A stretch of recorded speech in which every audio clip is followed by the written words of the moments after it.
အားကစားမတစ်ဆင့်တင်ကလေးတင်ယူနိုင်မဲ့ဘဝတံမိုး၅မျိုးမိဘတိုင်းကသူတို့ရဲ့သားသမီးတွေကိုအောင်မြင်ပြီးကောင်းမွန်မျှတစွာကြီးပြင်းစေချင်ကြပါတယ်။ဒါမဲ့လည်းမြန်မာနိုင်ငံမှာမိဘအများစုကပညာရေးထူးချွန်စေဖို့သာအတိကအာရုံစိုက်အလေးထားတာတွေ့ရပါတယ်။တကယ်ဆိုရင်တော့ကလေးတွေကပညာရေးပြင်ဘတ်စုံဖွံ့ဖြိုးတိုးတက်ဖို့အတွက်အခွင့်အရေးတွေအကျိုးကျေးဇူးအများဆုံးရရှိနိုင်တဲ့ရွယ်ပါ။အထူးသဖြင့်အားကစားနဲ့ကိုယ်လက်လှုပ်ရှားမှုတွေပြုလုပ်တာကကလေးတွေရဲ့ရုပ်ပိုင်းဆိုင်ရာကြီးထွားမှုတွေကိုသာမကစိတ်ပိုင်းဆိုင်ရာနဲ့ပေါင်းသင်းဆက်ဆံရေးပိုင်းမှာပါကောင်းမွန်တဲ့တက်ရောက်မှုတွေပါရှိနိုင်ပါတယ်။သိပ္ပံနည်းကျသုတေသနလေးလာတွေ့ရှိချက်အရအသင်းဖွဲ့နဲ့ကစားရတဲ့ကစားနည်းတွေကကလေးငယ်တွေရဲ့ပေါင်းသင်းဆက်ဆံရေးကိုကောင်းမွန်လာစေနိုင်ပါတယ်။ဒါ့အပြင်အနာဂတ်မျိုးဆက်သစ်တွေအတွက်မှန်ကန်တဲ့ပြုမှုတွေကိုလက်ဆင့်ကမ်းသင်ကြားပေးတဲ့နေရာမှာသာမကရရှိလာတဲ့တံမိုးတွေကိုတည်တည်ချာချာမှတ်ယူနိုင်စေမဲ့နည်းလမ်းကောင်းတစ်ခုလည်းဖြစ်ပါတယ်။ကလေးတွေအတွက်အားကစားမတစ်ဆင့်ရရှိတဲ့ဘဝတံမိုးတွေနဲ့တက်မြောက်ထားတဲ့ကျွမ်းကျင်မှုတွေက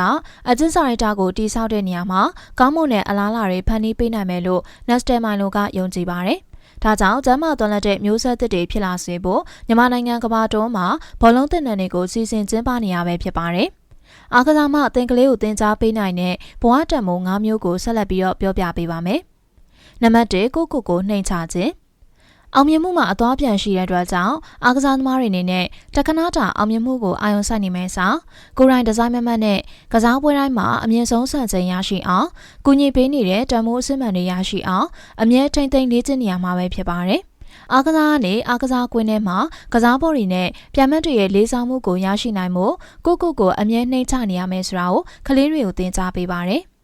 အဲ့ဒီအားကစားသမားကိုမိမိရဲ့အကန့်အသတ်နဲ့သာလှုပ်ဆောင်နိုင်မှုကိုသတိရှိစေပြီးပြိုင်ပွဲမှာအနိုင်ရဖို့အတွက်တခြားသူတွေကိုမိမိရဲ့နီးပြခဲ့သူ၎င်းအသင်းမော်ဖြစ်၎င်းမိသားစုဝင်ဖြစ်၎င်းယုံကြည်အားထားနိုင်စေဖို့အထောက်အကူပြုပါတယ်။ကျမတို့ရဲ့ဘဝမှာဖြစ်ပျက်နေတဲ့အကြောင်းအရာတွေလိုပဲအားကစားမှာလည်းရှင်ပြိုင်နိုင်အမြဲနိုင်မရနိုင်ပါ။ဒါကြောင့်အားကစားကတဆင့်ကလေးတွေရရှိနိုင်တာကရှုံးနေခြင်းဆိုတာကိုဘဝရဲ့အစိပ်ပိုင်းတစ်ခုလိုမျိုးလက်ခံတက်လာအောင်နဲ့ကျင့်တတ်စွာရှုံးနေတက်လာစေဖို့သင်ကြားပေးပါတယ်။နံပါတ်2စိတ်ဓာတ်ကြံ့ခိုင်ခြင်းဂုဏ်ပြုအခမ်းအနားတွေပျော်ပွဲရွှင်ပွဲတွေထက်အားကစားသမားတွေအတွက်ကစားပွဲတိုင်းမှာအကောင်းဆုံးဖြစ်စေဖို့အတွက်လေ့ကျင့်ခြင်းတွေကိုအချိန်ကြာမြင့်စွာပြုလုပ်ရပါတယ်။အားကစားမှာအောင်မြင်မှုဆိုတာပင်ကိုယ်ရေးခြင်းရှိုံနဲ့မကားပဲအဲ့ဒီရဲ့ခြင်းကိုအချိန်တိုင်းစိတ်အားထက်သန်စွာနဲ့ဇွဲရှိလေ့ကျင့်မှသာလျှင်အောင်မြင်မှုကိုရရှိနိုင်မှာပဲဖြစ်ပါတယ်။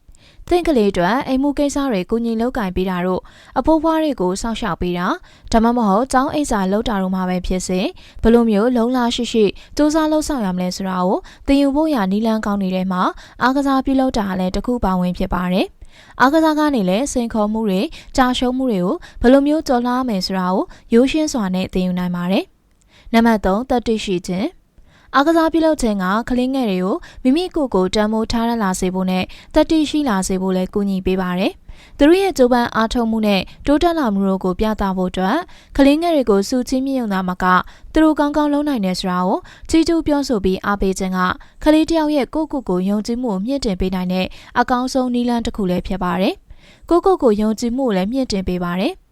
သူတို့တွေအားကစားလုပ်တဲ့အခါမှာသူတို့ကျွမ်းကျင်ပိုင်းနိုင်စွာလုပ်နိုင်တဲ့ပိုင်းတွေဒီလိုကောင်းမွန်စွာလုပ်နိုင်တဲ့အတွက်ထိုက်တန်တဲ့စူးချတာမျိုးတွေမှာတက်ဆင်သူတို့ကြိုးပမ်းလှုပ်ဆောင်ချက်တွေကိုအားပေးအားမြောက်လုပ်ပေးခြင်းနေရလဲသူတို့လေးတွေအတွက်ယုံကြည်မှုပို့ပြီးတော့တိုးပွားစေပါတယ်။အားကစားပြုလုပ်ခြင်းကကလေးငယ်တွေကိုစိန်ခေါ်မှုများပြိုင်ဆိုင်မှုများနဲ့၎င်းတို့ရဲ့အကြောင်းတရားတွေကိုရှင်းဆိုင်ရန်လေ့ကျင့်ပေးပါတယ်။ကလေးတွေရဲ့အခက်အခဲများကိုမြည်သူကြော်ပြရန်သင်ကြားပေးခြင်းနဲ့လေ့ကျင့်ပေးခြင်းတို့မှာဒုက္ခကိုဖော်ပြခြင်းအပြင်သူတို့လေးတွေရဲ့ဘဝနဲ့ပြိုင်ပွဲမှာကြုံတွေ့ရတဲ့စိန်ခေါ်မှုတွေကိုရှင်းဆိုင်မှုအတွက်ယုံကြည်မှုကိုပေးစွမ်းနိုင်ပါတယ်။နံပါတ်4ရိုသေလေးစားတတ်ခြင်းအားကစားလုပ်ကြတဲ့ပတ်ဝန်းကျင်ဟာကလေးတွေအတွက်ရိုသေလေးစားတတ်လာအောင်ပြုစုပြောထောင်ပေးနိုင်တဲ့နေရာကောင်းတစ်ခုဖြစ်ပါတယ်။တိတ်ကလေးဟာအားကစားမှာပါဝင်လှုပ်ရှားနေမယ်ဆိုရင်သူ့ရဲ့အသင်းမော်တွေနီးပြားတွေပြိုင်မတ်တွေအဲ့ဒီကစားပွဲရဲ့လိုက်နာရမယ့်အစည်းအကမ်းတွေကိုလေးစားတတ်ဖို့ဘယ်လောက်ထိအရေးကြီးလဲဆိုတာကိုသင်ယူနိုင်ပါတယ်။ရိုသေလေးစားရဲဆိုတာကိုသင်ယူနိုင်မဲ့ပုံစံလည်းအမျိုးမျိုးရှိကြပါတယ်။ဥပမာအားကစားကောင်းတစ်ယောက်ပြီးသားအောင်နေတတ်တာမျိုးတခြားသင်းမော်တွေရဲ့အောင်မြင်မှုကိုဝမ်းမြောက်ဂုဏ်ယူတတ်တာမျိုးပြီးတော့နီးပြားတွေရဲ့ဝေဖန်အကြံပေးမှုတွေကိုနားထောင်တတ်တာမျိုးတွေပဲဖြစ်ပါတယ်။ကလေးငယ်တွေအတွက်လူကြီးတွေအထက်ရရှိကြီးတွေနဲ့သူတို့ရဲ့ရွယ်တူအပေါင်းအသင်းတွေစသဖြင့်အဲ့လိုလူတွေနဲ့ပေါင်းသင်းဆက်ဆံတဲ့အခါမှာရိုသေလေးစားတတ်မှုကိုသူတို့ရဲ့နီးပြားတွေပြိုင်မတ်တွေအသိမော်တွေစီကသင်ယူတက်မြောက်ထားတာကအဲ့ဒီကလေးရဲ့ဘဝတစ်လျှောက်လုံးမှာအကူအညီများစွာဖြစ်ပေါ်စေပါတယ်။ နံပါတ်5အသင်းဖွဲ့နဲ့လှုပ်ဆောင်တတ်ခြင်းကလေးတွေကအားကစားအသင်းဖွဲ့တစ်ခုရဲ့တစ်စိတ်တစ်ပိုင်းဖြစ်လာပြီဆိုရင်သူတို့ရဲ့လူမှုဆက်ဆံရေးနဲ့အသင်းဖွဲ့တစ်ခုမှာလာရောညှိထွေစွာနေနိုင်မှုအတွက်လိုအပ်တဲ့ရတွေကိုသင်ယူပြီးသားဖြစ်စေပါတယ်။ဥပမာဘောလုံးဖွဲ့တစ်ဖွဲ့မှာပါဝင်လာရခြင်းကကလေးတွေကိုသူတို့အသင်းမော်တွေနဲ့တူတူစိတ်ကူးစိတ်တန်အသစ်တွေဖန်တီးတက်လာပြီးတခြားသူတွေရဲ့အတွေးမြင်တွေကိုနားထောင်တက်လာအောင်လို့သင်ပေးနိုင်ပါတယ်။ကလေးတရားကိုစူပေါင်းလှုပ်ဆောင်ခြင်းဖြင့်အောင်မြင်မှုပန်းနိုင်ကိုဘယ်လိုမျိုးရရှိမယ်ဆိုတာကိုပါသင်ပေးမှာပဲဖြစ်ပါတယ်။ဒီလိုမျိုးတက်မှုတွေကတကယ်ပွားရတဲ့အထိအသုံးဝင်ပါတယ်။ဘာကြောင့်လဲဆိုရင်တော့တခြားသူတွေနဲ့အတူတကွအလုံးလောက်ကင်တက်မယ်ဆိုရင်အဖွဲ့အစည်းတစ်ခုမှပဲဖြစ်ဖြစ်ကျောင်းမှပဲဖြစ်ဖြစ်အလုံးမှပဲဖြစ်ဖြစ်အမှန်တကယ်အသုံးဝင်လာမှာပဲဖြစ်ပါတယ်။